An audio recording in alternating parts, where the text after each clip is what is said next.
然后再往里面加入300克的普通面粉、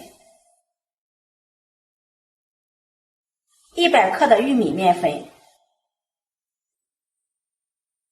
50克的糯米粉，用筷子充分的搅拌均匀，最后搅拌成这种偏干一点的粘稠的面糊就可以了。然后盖上保鲜膜，放到微暖的地方，醒发至2倍大。下面我们再准备一把红枣，放进碗里，